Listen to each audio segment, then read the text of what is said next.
आनंदकरं प्रसन्नं ज्ञानस्वरूपं निजबोधरूपं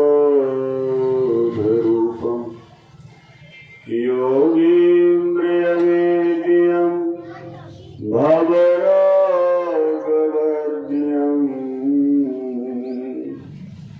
श्रीमद्गुरुनित्यमहं नमामि।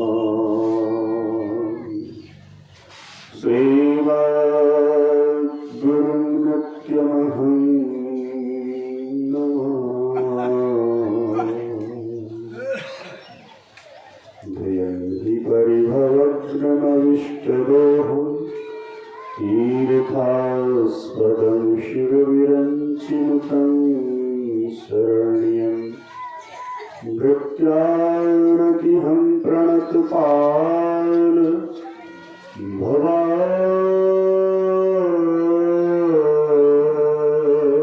भवाब्धिपोतं वन्दे महापुरुषते चरणारविन्दं वन्दे महापुरुषते चरणारविन्दं।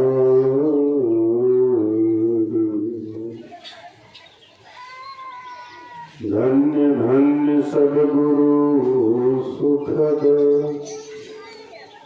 महिमा कहीं न जाए, जो कुछ करूं तुम्हारी कृपा मोते कछु न बसाए। जो कुछ करूं तुम्हारी कृपा मोते कछु न बसाए। सर्वक्षण स्मरणीय जन जन के मानस स्मरण अध्यात्म गगन की चमकती सितारे परमाराध्य की परम पाद पद्मों में औषधि साष्टांग प्रणाम।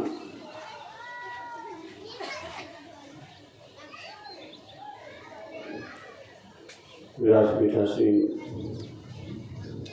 पूज्य स्वामी अजीत बाबा के चरणारविंदों में मेरा सत्सत नमन मंचस्थ समस्त बाबाओं को भी मेरा वंदन और वंदन है एवं इस पवित्र अनुष्ठान में अवस्थित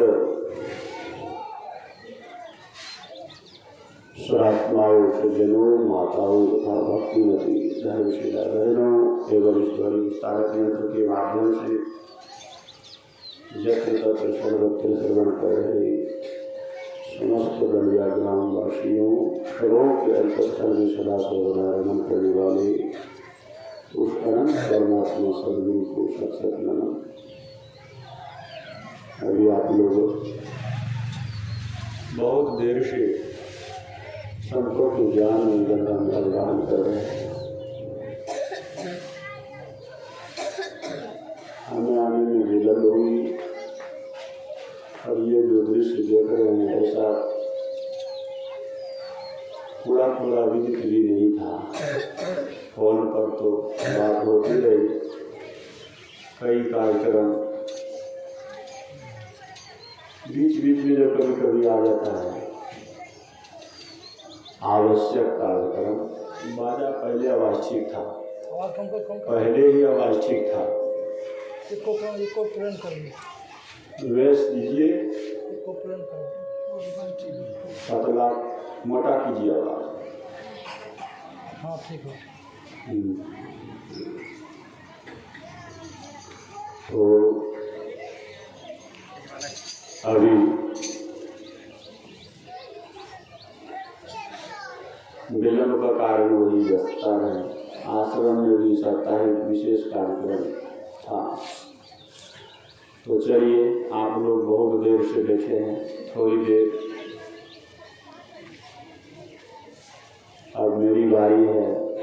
उसके बाद हमारे पूज्य बाबा भी आपको विशेष रूप से सुनाएंगे। हाँ, तो अभी पाठ है उत्तम मध्यम हाँ पतिव्रता। अच्छा, पतिव्रता तो अभी आप लोग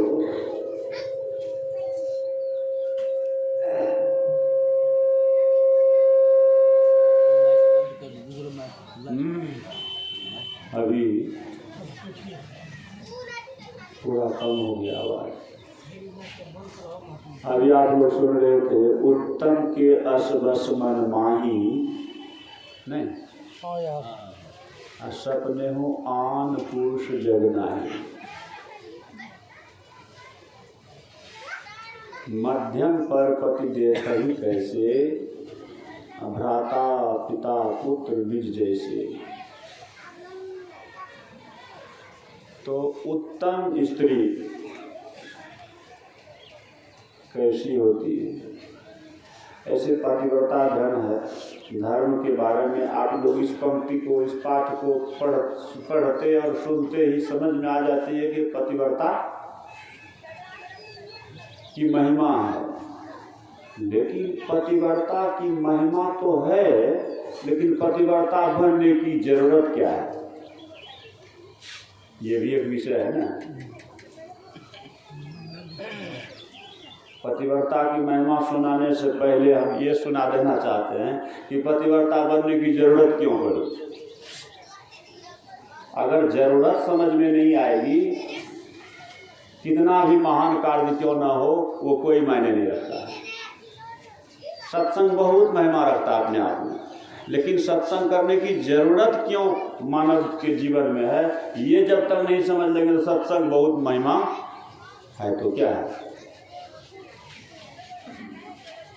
आप रोटी खाने की जरूरत समझ में आती है आपको जब, तो रोटी खाने की जब जरूरत समझ में आती है, तो रोटी की खाने की जरूरत केवल नहीं आप समझ रहे हैं, रोटी की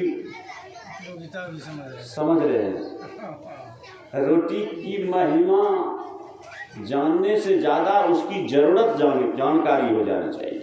तो पतिव्रता की महिमा आप बहुत सारी कथा कहानी सुने हैं, बहुत अभी जो कथाएं शुरू करेंगे उसका अंत आप पहले जान जाएंगे, नहीं जान जाएंगे आप लोग, क्योंकि आप लोग बहुत प्रबुद्ध हैं, सुनते सुनते प्रबुद्ध हो गए हैं। हाँ, इसलिए तो भोजन एक ही रोज खाते हैं, पाठ एक ही होता है, भोजन एक ही रोज करते हैं, लेकिन रोज अलग अलग कुछ खुशनुमा के साथ खाते हैं, नहीं अलग अलग खुशनुमा होती है, एक अलग अलग रुचि होती है, प्रत्येक दिन का रुचि होती है। रुचि क्यों होती है? वही है आटा, वही है चावल, वही है दाल, वही है सब्जियां, वही है, लेकिन फिर रुचियां अलग अलग क्यों होती है? ख्वाहिशें अलग अलग होती है, बड़ाइयाँ अलग अलग होती है। कारण है उसमें कलाकारी, नहीं उसमें कारण है कलाकारी, बड़ाई का, विशेषता का, रुचियाँ खुशियाँ का कारण है कलाकारी। तो चलिए आज पाठ आपने पतिव्रता की महिमा सुनी है, तो पतिव्रता के महिमा पर एक विशेष विचार करते हैं कि पतिव्रता बनने की जरूरत क्यों समझ में आ रही है। हम सत्संगियों को, हम सद्विचार धारकों को क्यों पतिव्रता की जरूरत पड़ी? पतिव्रता की जरूरत इसलिए कि वास्तविक पति की परख करनी है। वास्तविक हर स्त्रियों की दो पति होते हैं, हर स्त्रियों की दो पति हैं। अगर ये दो पति हैं, इस बात को अगर समझने में उलझ गए, कहेंगे बाबा ये हर स्त्रियों को, यहाँ तो कहते हैं पतिव्रता की महिमा में एक नारी और फिर दो पति कहाँ से आ गए? मध्यम पर पति नहीं, एक नारी की प्रधानता दी गई है, तो आप कह रहे हैं दो पति हर स्त्रियों को। निश्चित रूप से समझिए, अगर दो पति के मर्म को नहीं समझेंगे तो पतिव्रता की भी महिमा समझ करके भी कुछ नहीं कर पाएंगे। तो दो पति होते हैं, ये पति जागतिक पति एक है और एक परम पति। और इस पति की सार्थकता तब है, इस पति की विशेषता तब है, इस पति की विलक्षणता आपके जीवन में तब है जब इस पति को सहायक परम पति के परिचायक कारण हो। परम पति वो कौन है? परमात्मा। परम पति परमात्मा है और उसी परमात्म पथ के पथिक हम जितने मनुस्तनधारी हैं, नहीं, वो मनुस्तनधारी कहने से नारी और पुरुष दोनों आ गए। जितने मनुस्तनधारी हैं, प्रभु भक्ति कर सकते सभी, तो सभी कर सकते हैं। तो इसी में कुछ शरीरधारी को अबला कहा, इसीलिए उनको सबला करने के लिए संगी चाहिए, उसी को पति कहा। नहीं, उसी को पति, क्योंकि उनको जागतिक क्षति से संरक्षण देने वाले हैं वो, इसीलिए पति। जागतिक क्षति से संरक्षण देने वाले जो हैं, और जागतिक क्षति से संरक्षण देते हुए वो अपने परम पति के कार्य में रत रह सकें, उसमें किसी प्रकार का विक्षेप ना आ जाए, इसीलिए इस संरक्षक की जरूरत होती है। और नहीं तो इसकी कोई ज़रूरत नहीं। फिर अगर ज़रूरत है तो केवल सांसारिक विषय भोगों का मशीन मात्र है। अगर इन तथ्यों को थोड़ी देर के लिए साइड कर दें, इन तथ्यों को, परम पति को अगर थोड़ी देर के लिए हम साइड कर देते हैं अपने विचारों से, तो फिर स्त्रियों के लिए पुरुष किस काम का है, ये पति किस काम का है, और इस पुरुष के लिए स्त्रियां किस काम का है, वो पत्नी किस काम की है। तो केवल एक विषय भोग की मशीन मात्र है और कुछ नहीं है। अगर इन परम पति को स्त्रियां ध्यान से हटा दें और उस परम पुरुष को प्राप्त की ध्येय पुरुष के जीवन से समाप्त हो जाए, तो बस इस संसार में और कुछ नहीं रह जाता है। भोग भोग भोग ही भोग। और इस भोग ने क्या करता है, भोग की वासनाओं में वशीभूत होकर के वह संपूर्ण जीवन को भस्मीभूत कर देते हैं। परिणाम कहते हैं भस्मीभूत कैसे, भोगानुभुक्ता वयमेव भुक्ता। भोगों को आज तक किसी ने नहीं भोग पाया, भोगों ने ही सबको भोग लिया। ये किसने कहा, जिसने भोगों को मनोयोग पूर्वक भोगा और अंत गति और अपनी क्षति का अनुभव करके दिग्दर्शित कराया, वो भर्तृहरि का ये वचन है कि भोगानुभुक्ता वयमेव भुक्ता। भोगों को किसी ने नहीं भोगा, भोगों ने ही सबको भोगा है। इसीलिए कहते हैं, अब समझ में आ गई है कि इस पति की जरूरत, पतिव्रता बनने की जरूरत, इसलिए सच्चरित्रता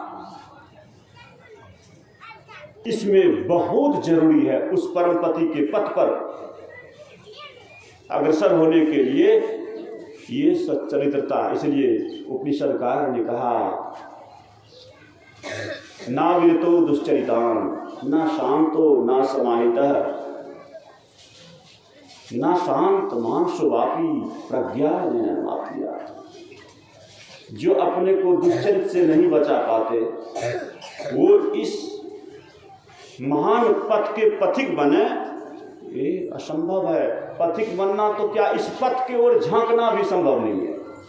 इस पथ को झांकना भी, पथिक बनना तो बहुत दूर है, इस पथ को झांकना भी संभव नहीं है उसके लिए। इसलिए जो निज घट रस चाहो, गुरुदेव सीधे सरल शब्दों में बोले, जो ये नहीं कहे जौ शब्द क्यों है? थोड़ी स्वतंत्रता है इसमें। अगर जौ को दूसरे शब्दों में बोले अगर चलेगा, यदि चलेगा नहीं, उसके जगह पर जौ के शब्द पर, जौ के जगह पर अगर लगा दें, यदि लगा दें तो चलेगा। यदि अपने निज का रस चाहते हो तो ये सब बंधने जरूरी है, ये सब नियम जरूरी है। जो निज घट रस चाहो, पति में रस नहीं है, पत्नी में रस नहीं है, लेकिन उस परम रस को यानी अपने निज रस को पाना चाहते हैं तो सहायक जरूरी है। ये सब अगर अकेले नहीं खींच सकते हैं इस गाड़ी को, इस पथ के गाड़ी को, क्योंकि बड़ा क्षुरस्य धारा, छुरे की धार पर चलने के बराबर, क्षुरस्य धारा निशिता नृत्या दुर्गम पतस्तत गवै, छुरों की धार की क्षुरस्य धारा। तो यहाँ एक ही शब्द लेते हैं, छुरे की धार पर चलने के बराबर है, इसीलिए एक सहायक बना लीजिए जो खतरों से संभालते रहे बीच बीच में। पतिव्रता ये पति पत्नी की परंपरा ऋषियों का बनाया हुआ नहीं, ऋषियों का बनाया हुआ ऐसे वैसे ये कोई किसी राष्ट्रीय कानून केवल ही नहीं है, ये ईश्वरीय कानून है। क्या राष्ट्रीय कानून और ईश्वरीय कानून में बहुत फर्क है ना, बहुत फर्क है। इसलिए केवल राष्ट्रीय कानून नहीं है, ये ईश्वरीय कानून है, ईश्वरीय संविधान है। दाम्पत्य जीवन, इसके लिए 4 आश्रमों में विभाजित किए, ब्रह्मचर्य, वानप्रस्थ, ब्रह्मचर्य, उसके बाद गृहस्थ, उसके बाद वानप्रस्थ, उसके बाद सन्यासी। हो सके तो उतना संस्कार हो तो डायरेक्ट सन्यास। अब तुरंत कर दिए, मन में जब ही प्रबल वैराग हो तो सन्यास ले सकते हैं। प्रक्रांत होने से यानी उसमें प्रमाद करने से, प्रक्रांत अर्थात प्रमाद आने से, प्रमाद हो जैसे छाने से पहले, प्रमाद छाने से पहले सन्यास ले ले, नहीं तो वो नाश हो जाए, नाश को प्राप्त हो जाएगा। इसलिए उसी समय, लेकिन ये अपवाद नियम है, अपवाद में ये बताया गया है, ये सब सामान्य के लिए नहीं है, लेकिन ये सब के लिए है कि ब्रह्मचर्य के बाद गृहस्थ, गृहस्थ के बाद वानप्रस्थ। तो ये तो चलिए, ये जो पतिव्रता की जरूरत क्यों है, उस परम अर्थों में जीने की शौक जो रखते हैं उसके जीवन में पातिव्रत धर्म। अब कहेंगे पातिव्रत धर्म के सूत्र कैसे कैसे है, कि सभी पतिव्रता की बात कहेंगे तो अनसुईया जैसे बाबा सब तो संभव नहीं है, तो जो संभव है आप वो तो कर सकते हैं। नहीं, पतिव्रता के एक छोटे छोटे सामान्य सब नियम है जो आप पालन कर सकते हैं, और उसको करने से आप में धीरे धीरे क्रम से पतिव्रता के सारे गुण, असंभव गुण, दुर्लभ गुण जो है वह आप में अनायास स्वाभाविक आपके चरित्रों में उतरने लगेगा। तो कहेंगे वो कौन है आसान सब सूत्र। आजकल तो बड़ा विपरीत हो गया, अगर बोलना शुरू करते हैं तो बड़ा विचित्रता सा लगने लग जाता है। पतिव्रता की जितनी भी पतिव्रता स्त्रियों के शरीर के, किसी भी स्त्रियों के शरीर के जितने सजावट हैं, श्रृंगार हैं, वो किसके खुश करने के लिए।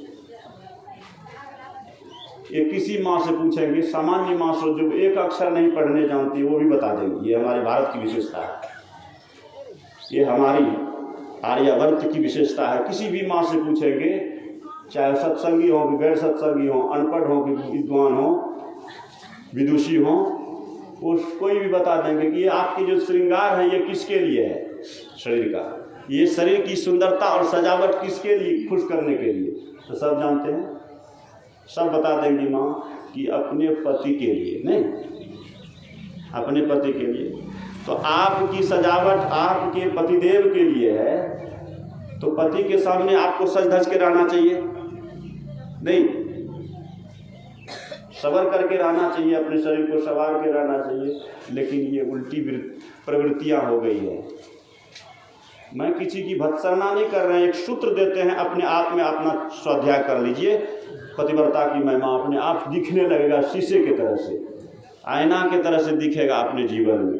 कहेंगे वो क्या सामान्य नियम बता रहे हैं, एक केवल सूत्र दे रहे हैं जो आप अपने से झांक सकते हैं, इसमें व्याख्या और विश्लेषण की जरूरत नहीं है। देखिए माताएं लोग क्या करती हैं, घर में तो रहेंगी जैसे तैसे, घुटनी बने हुए, बाल जैसे तैसे बिखरे हैं, जैसे तैसे हैं, और जब बाजार जाने के हैं, शो में जाने का, मार्केट जाने का सब समय आवे, पार्टी में जाने का समय आवे, देखिए क्या क्या सजावट करती है, नहीं करती है कि नहीं? माताएं लोग अपने विचार है, हम आपको सूत्र दे रहे हैं कि क्या क्या सजावट, शरीर की सजावट एकदम क्या रौनक लगेगा कि बाहर निकले तो पहचान नहीं सकेंगे बहुत लोग, इतनी बदल जाती है, इतनी सुंदरता।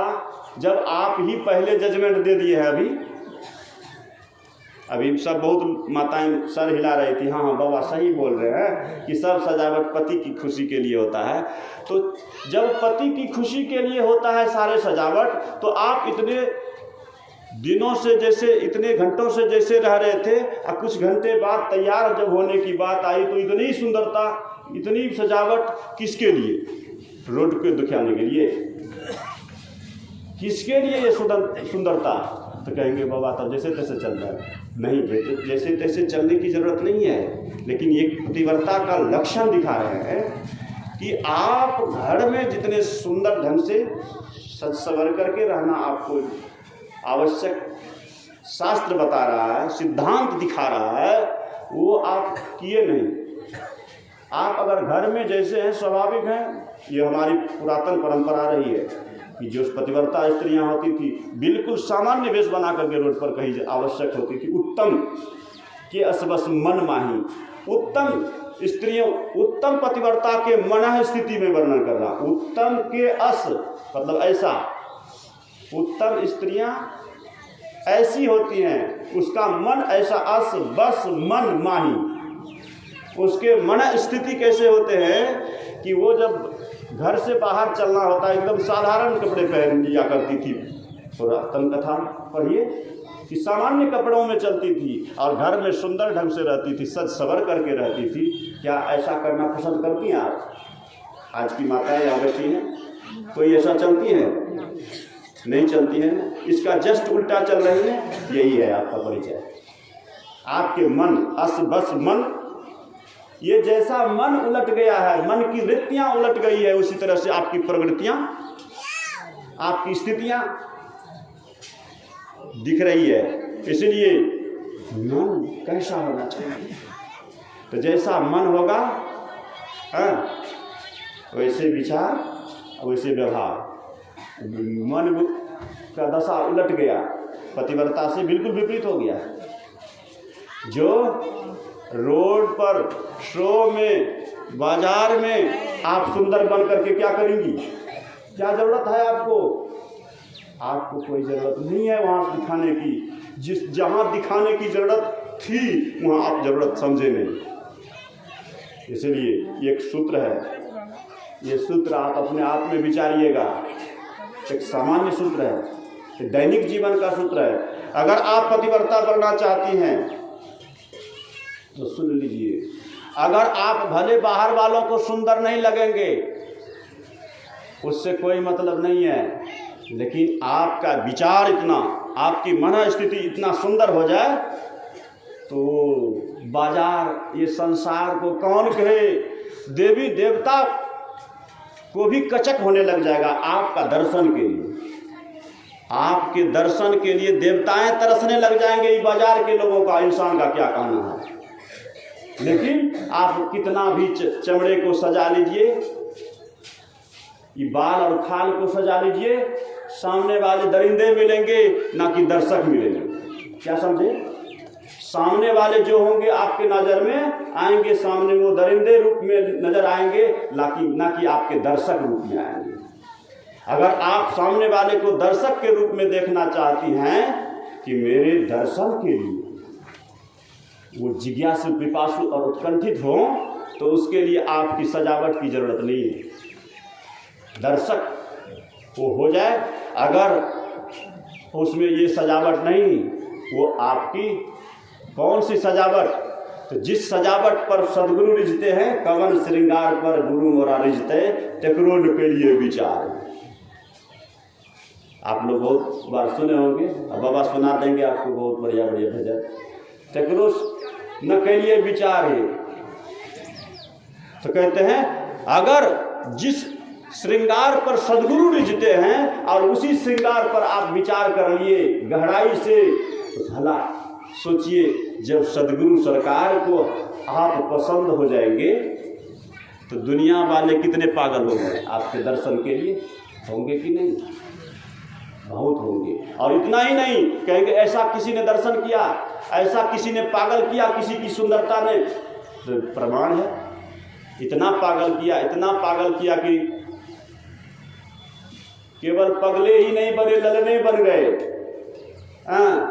यहाँ नहीं, स्वर्गलोक में कथा आप जानते ही हैं, केवल कथा का एक मार्मिक बिंदु उद्घाटित कर देते हैं। अनसुईया की कथा, अत्रि मुनि की पत्नी की कथा आप लोग जानते हैं। ब्रह्मा विष्णु को जो ब्रह्मा विष्णु और महेश को जो बच्चे बना दिए, क्यों बनाए? वो जो निर्वस्त्र होकर के भिक्षा मांगने के लिए आए थे, क्यों आए थे? ऊंच निवास नीच करतूती, देखी न सकई पराई विभूति, यही हुआ ना। ऊंच निवास, ऊंचे स्थान में उसका निवास है, और नीच करतूती, क्यों ऐसी नीच करतूती इसलिए ऐसी हो गई कि देखी न सकई पराई विभूति, दूसरों की विभूति, दूसरों की ख्याति नहीं देख सकते हैं। और कौन नहीं देख सके? कि ये ब्रह्मा विष्णु को इससे जलन नहीं हुआ था, ब्रह्मा विष्णु महेश को जलन नहीं हुआ था। किसको? स्त्री। देखिए स्त्रियों में 8 विशेषताएं होती है, तो उसको नहीं बोलने का भी समय है, तो लेकिन इसमें जो है देख लीजिए, स्त्री में तुरंत दोस्ती भी हो जाएगा, तुरंत झटाझटी भी, माई में। अगर ट्रेन में चलते हैं ना, देखिएगा आप, बाबू लोगों में दोस्ती होने में भी कसर ही है, बातचीत होने में। माई बगल में बैठी, बस फुसुर शुरू, और तुरंत आप फिर देखिएगा, देखते घंटे 2 घंटे में झटाझटी भी माहौल बन जाता है। इसका कोई भरोसा नहीं है। इसलिए तो देखिए वहाँ हुआ क्या, ये ब्रह्मा विष्णु महेश को, उनको निर्वस्त्र करने का और भिक्षा लेने का ये जरूरत क्यों समझ में आई? ऐसा ये भी प्रश्न है ना।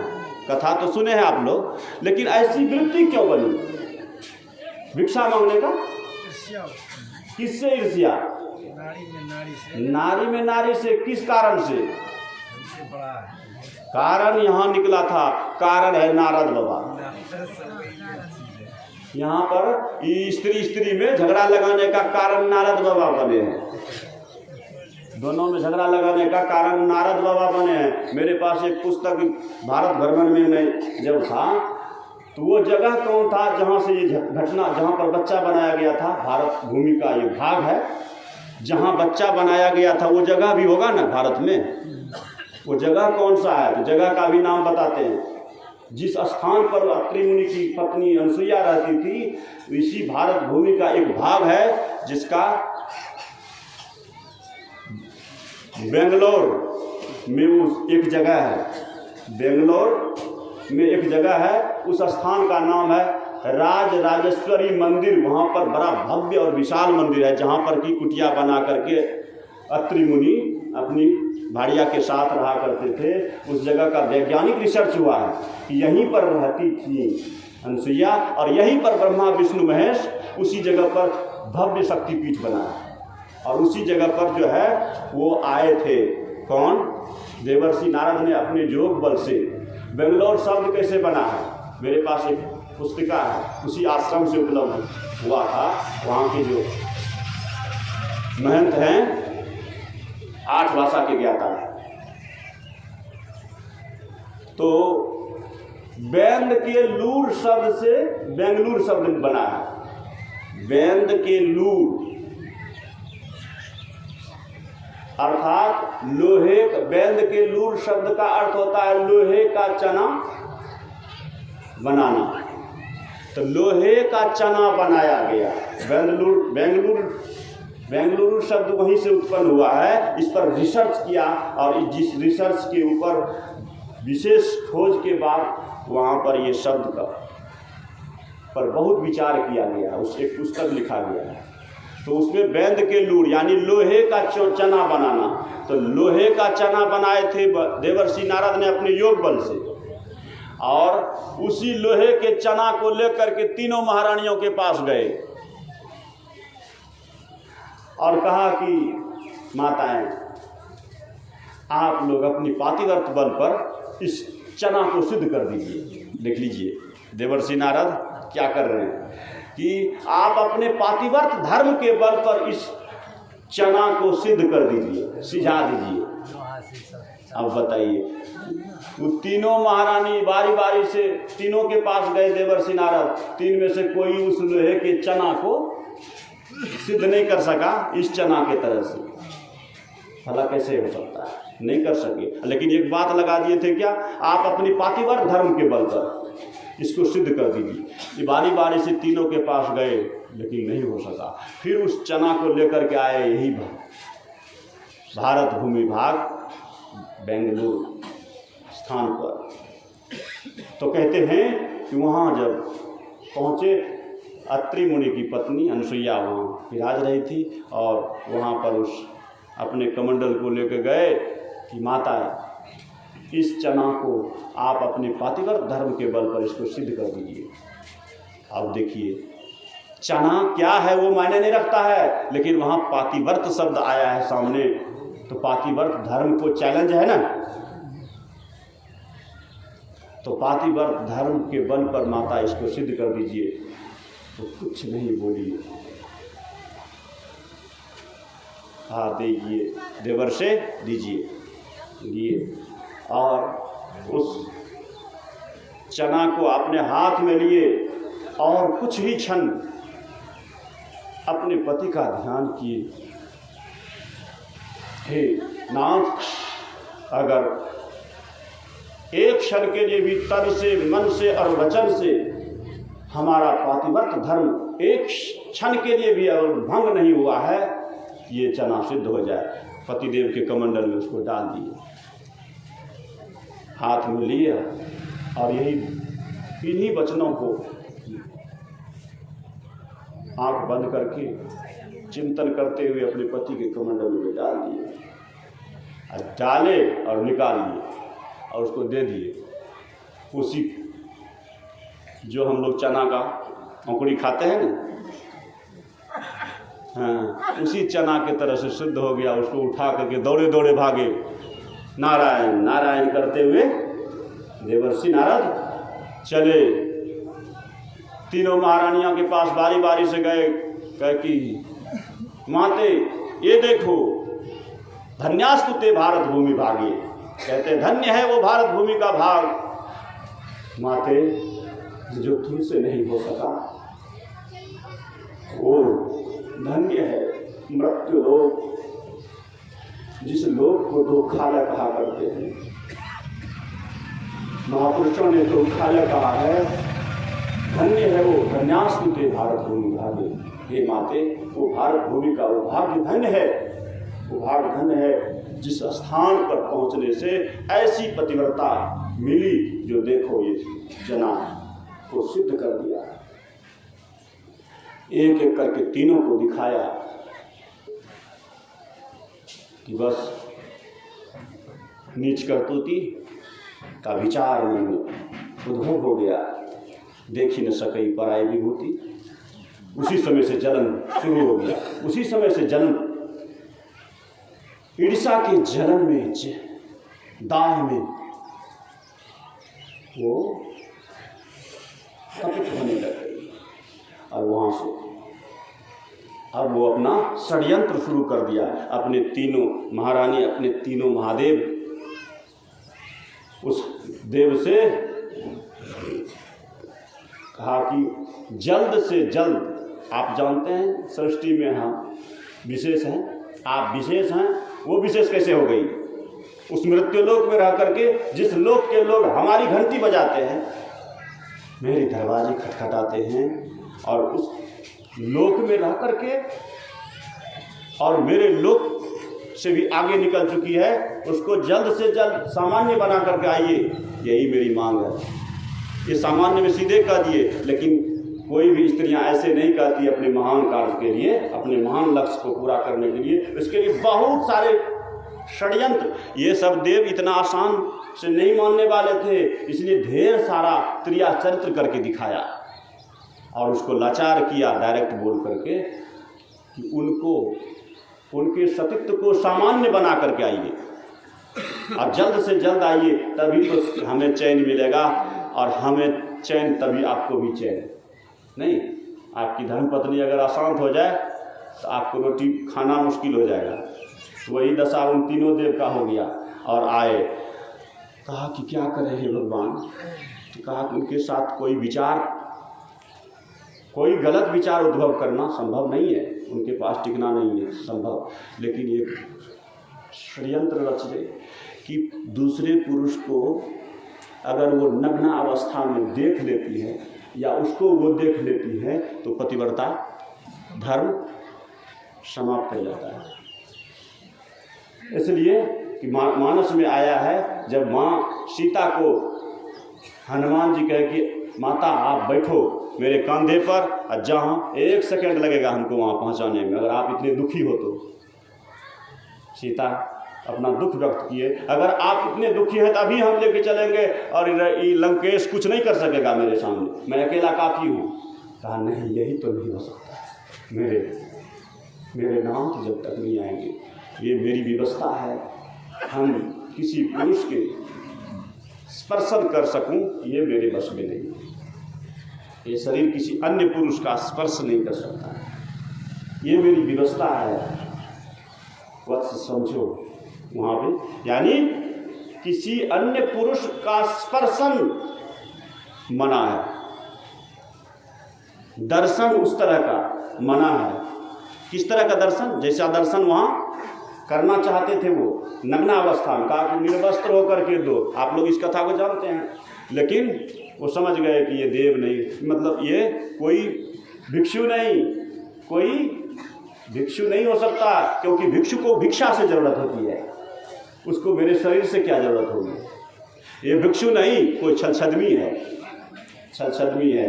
वो तुरंत थोड़ी देर खड़े खड़ आंख बंद किए, कहते हैं अगर मैं इनको नकारता हूँ तो गृहस्थ धर्म से जाता हूँ, अगर स्वीकारता हूँ तो पतिव्रता धर्म से जाते हैं, दोनों तरह से जाते हैं, दोनों तरफ से मरण हमारा है, ये धर्म संकट है। तो कहते हैं हमें गृहस्थ धर्म भी बचाना है, क्योंकि गृहस्थों के लिए नियम है कोई याचक दरवाजे पर से निराश होकर के ना जाए। ये गृहस्थ धर्म का सबसे महत्वपूर्ण सूत्र है कि किसी भी गृहस्थों के दरवाजे पर से कोई याचक निराश होकर के नहीं जाए। ये है हमारे भारतीय संस्कृति। तो याचक बन के आया है एक बात है, दूसरे में छल छदमी है, तो दोनों जवाब मिलना चाहिए इन्हें। तो इन्होंने मन तुरंत आँख बंद करके देखे कि ओ ये है, समझ गए। आँख बंद के करने का मतलब ध्यान की जरूरत पड़ी। जब जटिल समस्या आती है तो ध्यान की जरूरत। भगवान शिव को जटिल समस्या आया था, झूठ बोल गई थी धर्मपत्नी, तो आँख बंद करना पड़ा। देख लीजिए, ध्यान केवल मुक्ति के लिए जरूरत ही नहीं होती है, केवल मोक्ष प्राप्त करने के लिए नहीं, पति पत्नी में भी समस्या पैदा होगा तो वहाँ भी ध्यान की जरूरत है। भाई भाई में अगर किसी तरह का विक्षेप आ जाए तो वहाँ भी ध्यान की जरूरत होती है। ध्यान केवल मुक्ति के लिए नहीं, संसार शक्ति से भी आप निवृत्ति के लिए आपको ये साधना ध्यान की जरूरत होती है। देखिए यहाँ पर आप लोग आगे कथा सब जानते ही हैं, आगे नहीं सुनाना है। तो वहाँ जो हुआ तो कैसे हुआ कि नाथ फिर वहाँ पति का याद करती हैं और कहते नाथ अगर मैं तन से मन से और वचन से एक क्षण के लिए भी पातिव्रत धर्म में दोष नहीं आने दिया है, इनकी इच्छा पूरी हो जाए, इनकी इच्छा पूरी हो जाए।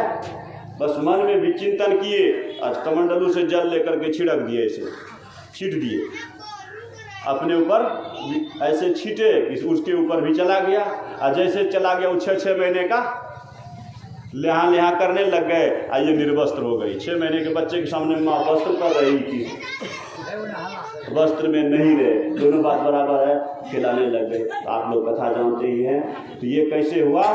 तो असंभव काम संभव किया पातिव्रत धर्म के बदौलत। इसलिए तो आगे सारी कथा आपको पता है, इसलिए आगे नहीं कहते हुए कहने का तात्पर्य है कि पातिव्रत धर्म की जरूरत कैसे है। उस परम पति के ध्येय में जो जीती है वो सब सूत्र को अंगीकार करेंगी, नहीं सभी सूत्रों को। जो परम पति के अर्थों में नहीं जीती है वो सामान्य से सामान्य, साधारण से साधारण सूत्रों को क्यों अपनाएगी? साधारण से साधारण सूत्र बताए थे ना, सजने धजने वाली बात बिल्कुल साधारण है। आज से वो अपने जीवन में बदलाव ला सकती है नहीं, और इस बदलाव लाने में कोई बहुत ज़्यादा प्रयास नहीं कर सकना है, कोई विशेष ज़्यादा जरूरत प्रयास करने की नहीं है, लेकिन बहुत प्रयास करने की जरूरत पड़ेगी। आप करके देखिए ना, कोशिश नहीं होगा, क्योंकि मन बड़ा हरामी है। ये मन जैसा स्वीकार करता है और जितना दिनों से जैसे स्वभाव में जिया है उसको बदलाव करेंगे। आप सामान्य सब लोग सज धज के जा रही हैं, आप उसमें साधारण बन के जाना पसंद करेगा आपका मन? करके देखिए। अगर मन साधारण ढंग से चलना पसंद करता है, आप असाधारण बन सकती हैं। इसलिए ये देवी देवताओं के लिए आप दर्शनीय हो जाएंगे। इस संसार और बाजार की बात कौन कहे? इसीलिए तो किसी सुभाषित कार ने कहा कि ये क्या है, गौतम जवालिक व्यास वामदेव कपिल कनाल से ब्रह्मज्ञानी थे। कहते हैं अर्जुन समवीर, अमरीश सन महान भक्त, हरिश्चंद्र समान यहाँ दानी थे। कहते हैं सीता सम, नारद सम सीता सम, सती सीता अनुसुईया सम। देख लीजिए वर्णन करते हैं, नारद सम संत, सती सीता अनुसुईया सम, सत्य सदाचार पूर्ण एक एक प्राणी थे। ऐसा था हमारा भारत का भाग्य अतीत काल। सुयश यहाँ की देवलोक की कहानी थी, देवलोक में यहाँ की कहानी बनी। इसीलिए सुयश यहाँ की ये सच्चरित्रता, ये सदाचारिता का ये संदेश देवलोक में गया। तो कहते हैं सुयश यहाँ की देवलोक की कहानी थे। ऐसा था हमारा भारत का भाग्य अतीत काल, यानी बीता हुआ जो भारत है उसको याद कीजिए कि ऐसा था हमारा भारत का भाग्य अतीत काल। सुयश यहाँ की देवलोक की कहानी थी। इसीलिए कहते हैं उस देवताओं में भी जब कोई रूहानियाँ आती है, कोई खुशियाँ आती है, तो कहाँ का चिंतन करते हैं कथाओं को। कहते हैं गायन्ति देवा किल गीत कानी, धन्यास्तुते भारत भूमि भागे। गायन्ति देवा किल गीत कानी, कभी जब गुनगुनाने की बात आती है कहीं की कहानी, तो स्वर्ग लोक में रहने वाले देवता भी इसी भारत भूमि का जो भाग है, ये पूरी दुनिया में बहुत बड़ी ये धरती है, पृथ्वी गोल है और बहुत बड़ी है ये पृथ्वी, सूर्य से भी कई गुना नहीं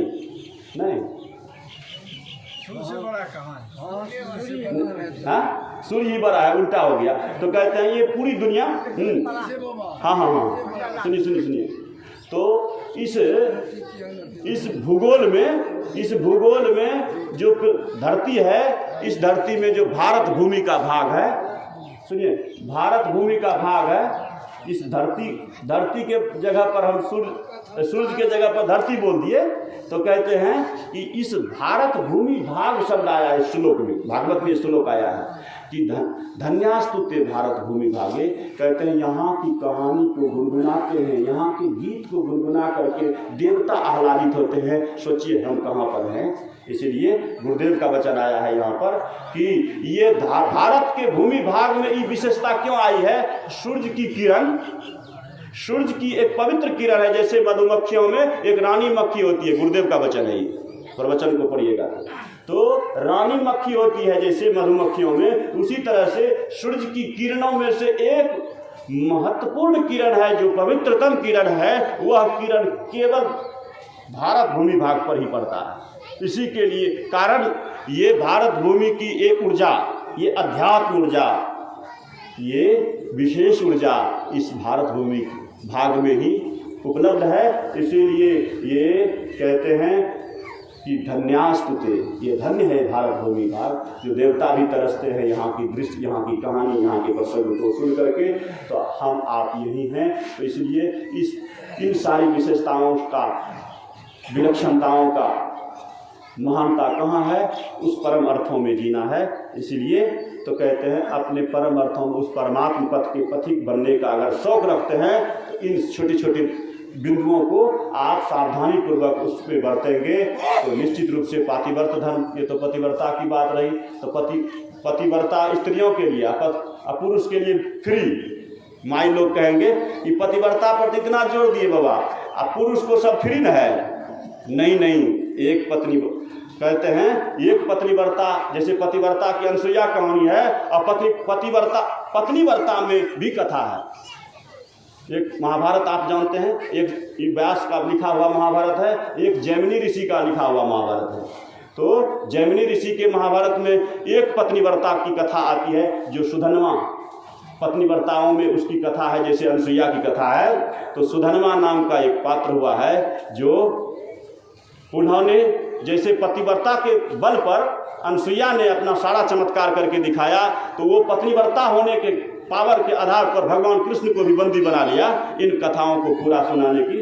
क्योंकि भगवान कृष्ण अर्जुन को डांटे हैं, फटकारे हैं कि तुम इसके जयद्रथ के तरह से तुम इसके लिए युद्ध के लिए संकल्प कर लिया है, ये तुमने बहुत गलत किया है। वहाँ भगवान कृष्ण एक शब्दों में कहा, तुम नहीं जानते हो सुधन्वा को, सुधन्वा एक पत्नीव्रता है। एक शब्द बोले भगवान कृष्ण, एक पत्नीव्रता है, एक नारी ब्रह्मचारी शब्द यहाँ परिलक्षित हुआ है। भगवान कृष्ण अपने मुखारविंद से कहे कि एक पतिव्रता बल पर वो कुछ भी कर सकता है, वहाँ मैं भी विवश हो जाऊँगा। पार्थ तुम ऐसा क्यों मुझसे बिना राय लिए संकल्प कर लेते हो? तो कहने का भाव है पत्नीव्रता भी हुए हैं। इसीलिए पत्नीव्रता ये रामायण है। रामायण में भगवान राम मर्यादा पुरुषोत्तम, एक पत्नीव्रता, वो ये नहीं अर्थ लगाए। आज के बेटे होते तो अर्थ लगा लेते कि हमारे पिता ने 3 किया है तो हम 2 करते हैं, तो कौन बड़ा बात है। लेकिन नहीं, ये क्या कहे, एक सीता के अलावा इस शरीर पर किसी और का अधिकार नहीं, और सोने का सीता बना दिया गया, तब यज्ञ हवन हुआ। तो ये पतिव्रता, एक पत्नीव्रता का ये प्रमाण हमारे मर्यादा पुरुषोत्तम राघवेंद्र सरकार भी हैं। इसलिए पुरुषों के लिए ये उनके आदर्श हमारे नाम पर्याप्त हैं, नहीं, हमारे राघवेंद्र सरकार पर्याप्त हैं पत्नीव्रता का प्रमाण के रूप में। इसलिए ज़्यादा नहीं कहते हुए इतना ही पतिव्रता और पत्नीव्रता दोनों बिंदुओं पर अपनी वाणी पर यही तक विचार व्यक्त किया। और आज जिस किसी भी ध्येय से आयोजक ने आयोजन रखा है, बाबा लोगों का पदार्पण हुआ है, अब बहुत ज़्यादा हो गया, अपनी वाणी पर यही विराम देते हैं और अपना वाक्य पुष्पांजलि पूज्य बाबा के भी चरणों में अर्पित करते हुए अब उधर हम माइक बढ़ाते हैं और एक बार श्रद्धा और प्रेम से बोलिए, श्री सद्गुरु महाराज की जय, श्री सद्गुरु महाराज की जय, श्री सद्गुरु